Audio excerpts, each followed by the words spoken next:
Today's episode is brought to you by Nomad, voted the Flathead's best manufacturer.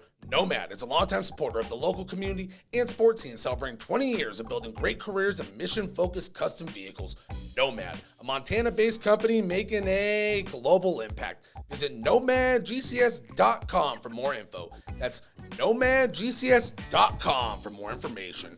Welcome back to another episode of the Interlake Sports Now. I'm Josh Dugan, and it has been an action-packed time in the world of sports. The MLB's underway, NBA, NHL playoffs, and the NFL draft. So a lot of noise going on, but with all that being said, we still got plenty of action to cover right here in Northwest Montana. So let's get right into it. Speaking of that NFL draft, Kalispell native Patrick O'Connell might not have heard his name called in the draft, but made some noise afterwards by signing an undrafted free agent deal with the Northwest Zone Seattle Seahawks. Very exciting stuff. He was among a few other players who landed with the Seahawks from the state of Montana as far as college football goes. A couple Bobcats guys, we're going to dive into that. And a few other Griz found homes in the NFL potentially as far as training camp or free agent deals. So let's get into all that fun NFL draft stuff, and then we'll get into all the prep sports action. Like I said, still a jam-packed time in the Northwest Montana sports scene. All right.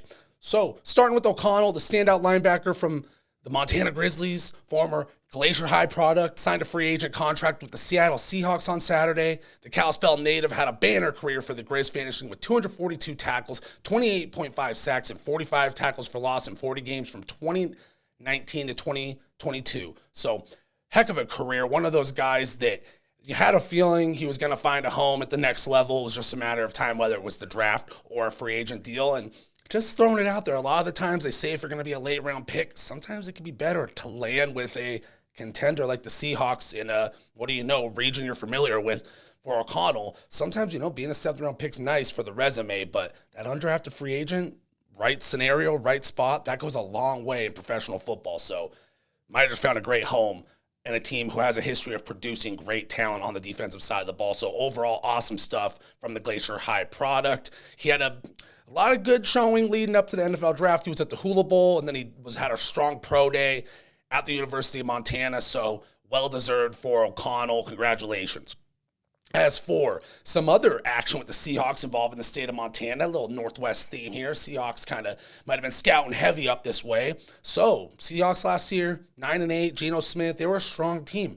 They brought in not just O'Connell, but Montana State safety Ty Okada, who had a huge pro day, and Bobcat cornerback James Campbell, who also had a strong pro day. Okada, he ran a 4.44, and his vertical jump was 40.5 inches. So just one of those guys, rare kind of athleticism, safety position nowadays, kind of the hybrid kind of guy. See him as the kind of guy who could maybe play a little bit of linebacker, play some special teams, get his foot in the door early. Similar to O'Connell, it's easy to catch on when you have that versatility. Special teams is going to be an option for those kind of guys. Along with Campbell, who we did mention, former Bobcat defensive back, he turned heads with a 4.44 as well for the 40 time and a 37-inch vertical. So overall, just a great athlete. And some more Bobcat news. Bobcat linebacker and Bozeman High product, Callahan O'Reilly, had a 37.5-inch vertical, put up 24 reps on the bench at Pro Day, and that led to a mini-camp invite from the Chicago Bears.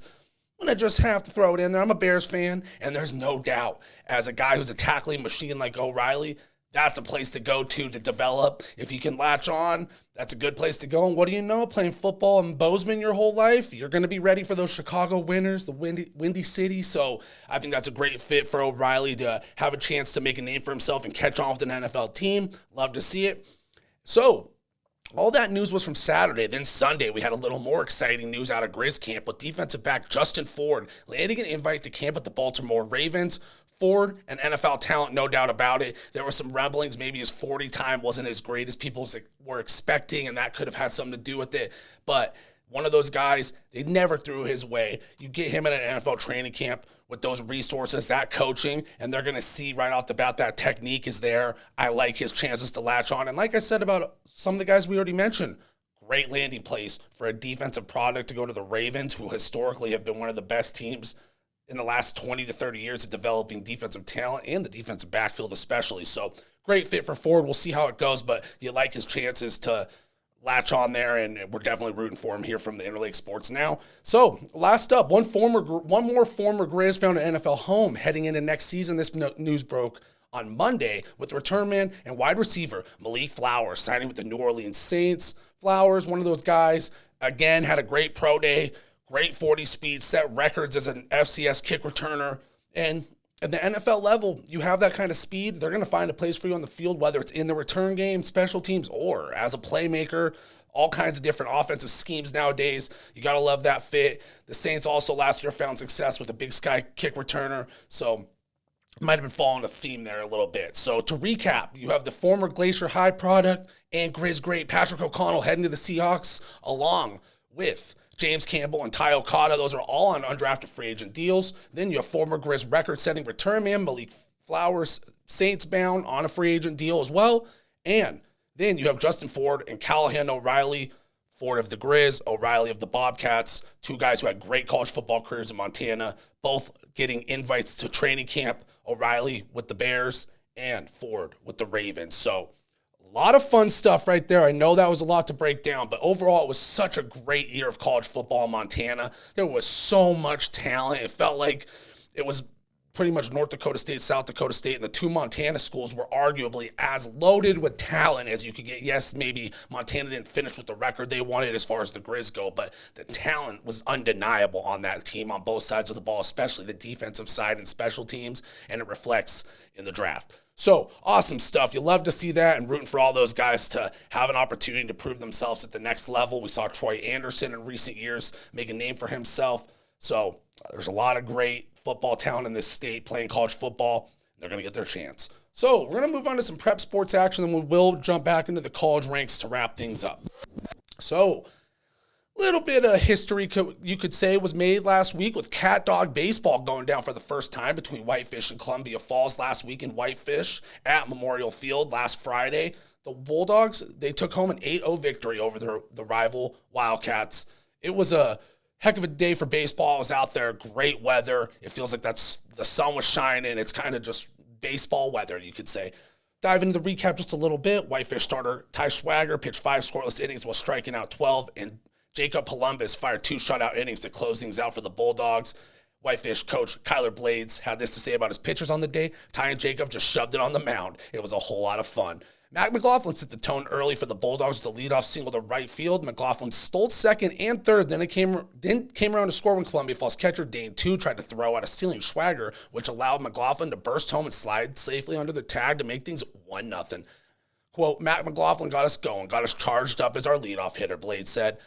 Then Schwager, he helped his own cause with a sac fly to left field in the third, and at this point he was dealing on the mound. He was in a groove, had a 1-2-3 fourth, and then the Bulldogs came alive with a 4-run fourth inning there. Sorry, bottom half of the fourth there. A little bit of a tongue twister. Anyways, Blades had this to say about the team's hitting on the day. Our hitting is just at the tip of the iceberg. We need to come around and get some more hits overall, but we're happy with this win for sure.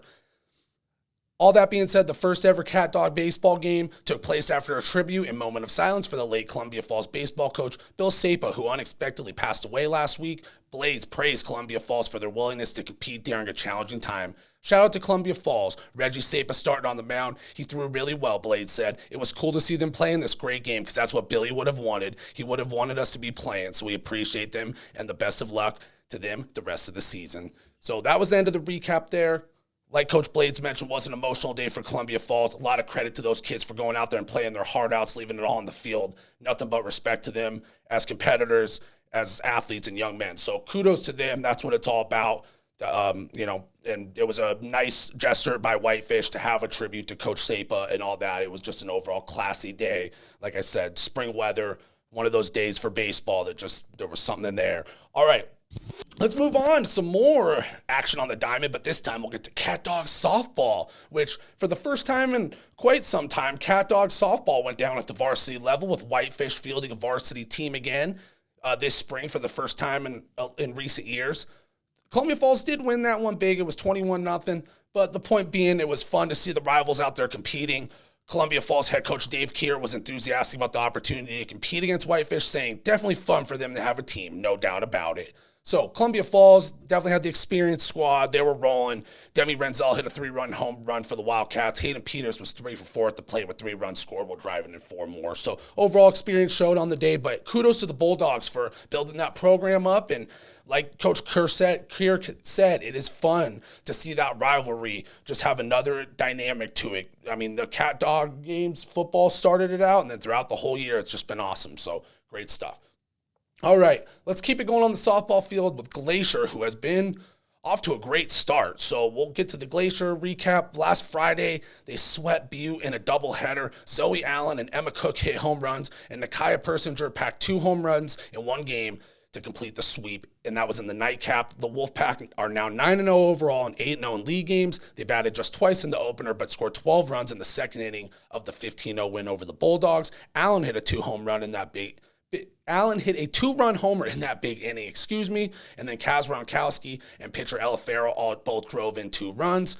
So in the nightcap, they were playing as the visitors. The Wolfpack got a 3-run inside the park home run from Persinger and a 2-run shot from Cook in a 6-run 5th inning, So in the third, Persinger did it again with a 3-run homer to put her squad up 11-0. So I'm getting a little all over the place with the recap, but Glacier hit a lot of bombs, had a big day from Persinger, big day from Cook, and then Avery Anderson and Rinkowski each were added again in the nightcap. They both had 3 hits, scored 3 times, and Anderson and Allen each had 2 doubles. So Morgan Vivian, she threw a complete game in that one, allowing 3 hits and a walk in 5 innings. She fanned 2. Farrell threw just 3 innings in the opener. Both games played at Glacier, ended early under the 10-run rule, and allowed 1 hit and no walks, striking out 5. So Farrell was dealing on the day. Vivian was dealing on the day. Glacier's rolling. Like I said, my recap got a little jumbled there, but, just a little teaser. We might be talking a little more Glacier softball during our prep player of the week. So we'll keep it rolling and see how that one goes.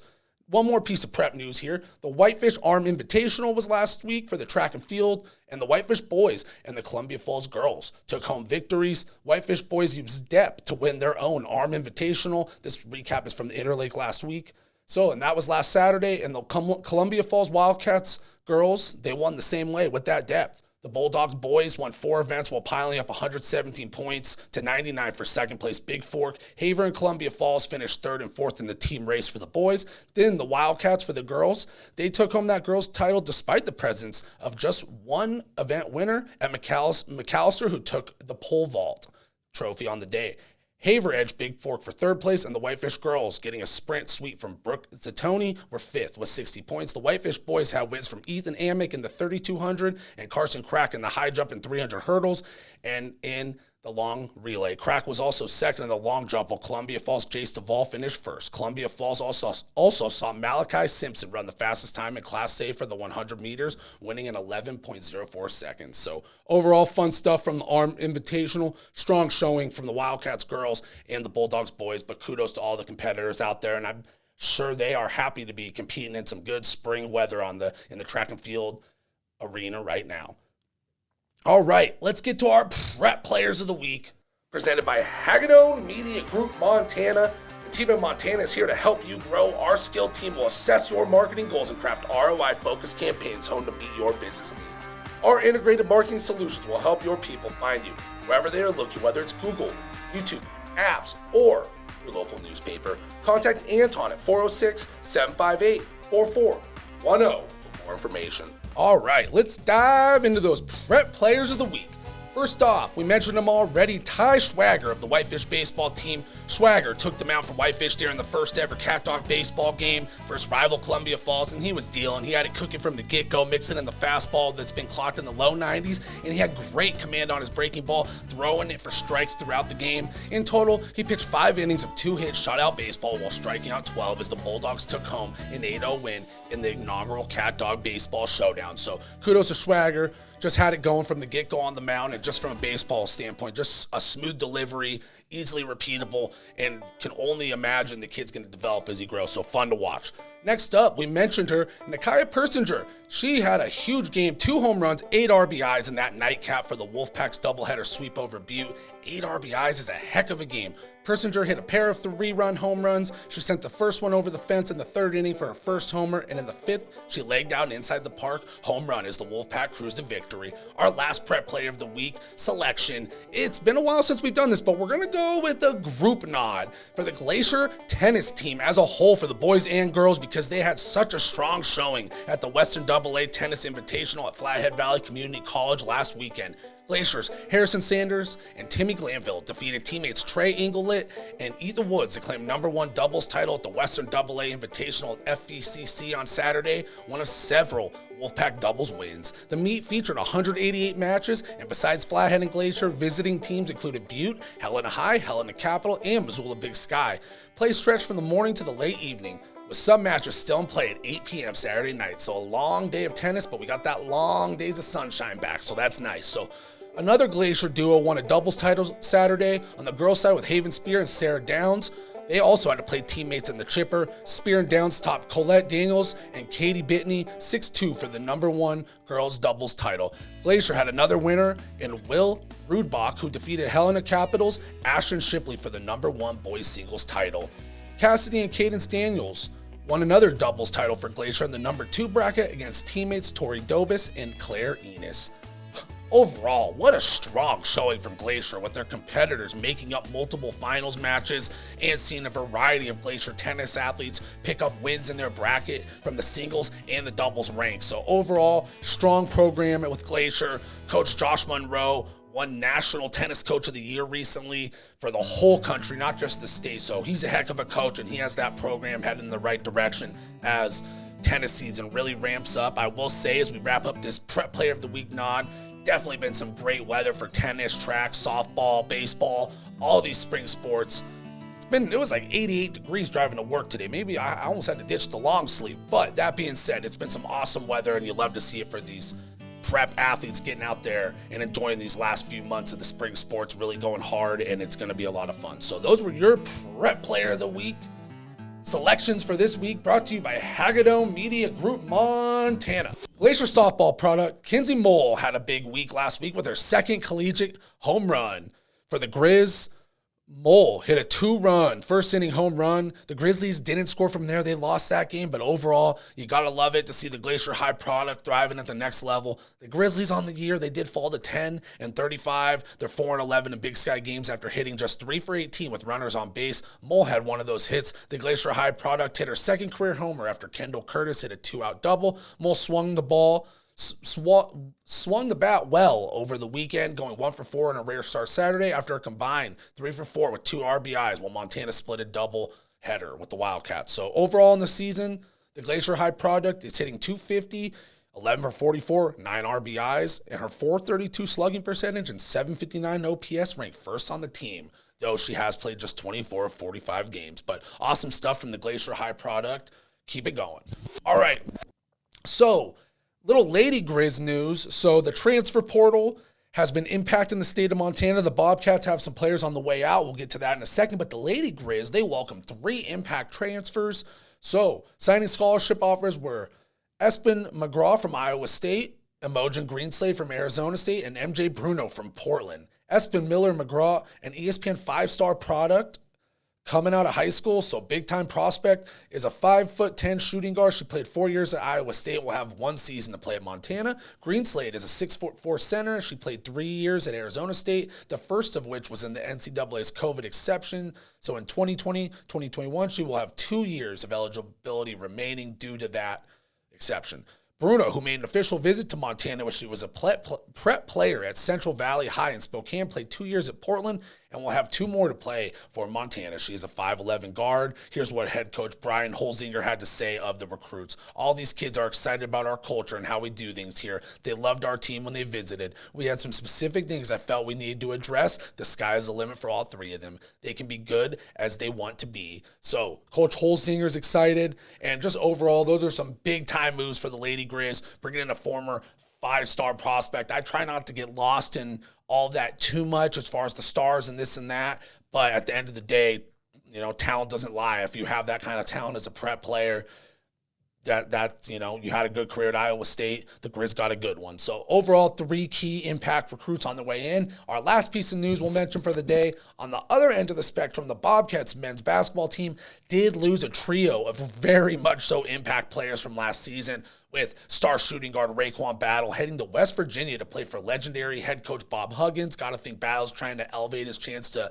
make a name for himself, maybe land in the G League and the NBA or play professionally overseas. I think that's already a lock, though, with that talent. And as far as Big Sky Defensive Player of the Year, Darius Brown, he'll be joining former Bobcats head coach Danny Sprinkle at Utah State, along with Big Sky Sixth Man of the Year, Great Ozabar, who will also be connecting with Coach Sprinkle in Utah at Utah State. So those are some big impact pieces for the Bobcats that are going to be on the way out. They're going to have to really find some impact pieces to replace those guys heading into next season. But I do want to mention that I think this 2022-2023 Bobcats basketball team was special. Yeah, Battle, highlight reel performance in the NCAA tournament, putting on show all year long as a scorer. Ozabar and Brown both took home Big Sky accolades. They won the Big Sky. They made March Madness. So overall, you got to hold that season in high regard and just kind of turn the page and move it forward to the next chapter of Bobcats basketball, because it's here. It's a new era. But that last one was one special that I think Bobcats basketball fans, regardless of how this team does next year, they're always going to hold that team in high regard. And it's going to be one for the record books because it was just a special group. Jabril Bello in his senior year. So there was just a special culmination of talent in Bozeman last season. And it's going to be exciting to see how those players perform in Utah State and Battle at West Virginia, who's perennially, a top-tier program. So he'll have a chance to prove himself if the opportunity is there with minutes and all that. So, hey, wishing the best of luck to all of them. And like I said, it was a special era of Bobcats basketball. Had a opportunity to cover March Madness, all that as far as doing the show, talking a lot of hoops, and it was a ton of fun. And just kind of excited to see where the program goes from there, and we'll kind of keep an eye out for how those former Bobcats do at the next step in their journey. So overall, that's going to do it for today's episode of the Interlake Sports Now. Next week, we'll be back with more sports action in the Valley, mainly prep sports stuff, but always keeping an eye on in the college ranks, seeing if these guys make any more NFL news, any other former Bobcats and Griz sign, any other Montana products. So gonna keep an eye out there. But overall, I'm Josh Dugan. Until next week, have a good one, y'all. Today's episode is brought to you by Nomad. Go to the Flathead's best manufacturer. Nomad is a longtime supporter of the local community and sports scene, celebrating 20 years of building great careers in mission-focused custom vehicles. Nomad, a Montana-based company making a global impact. Visit nomadgcs.com for more info. That's nomadgcs.com for more information.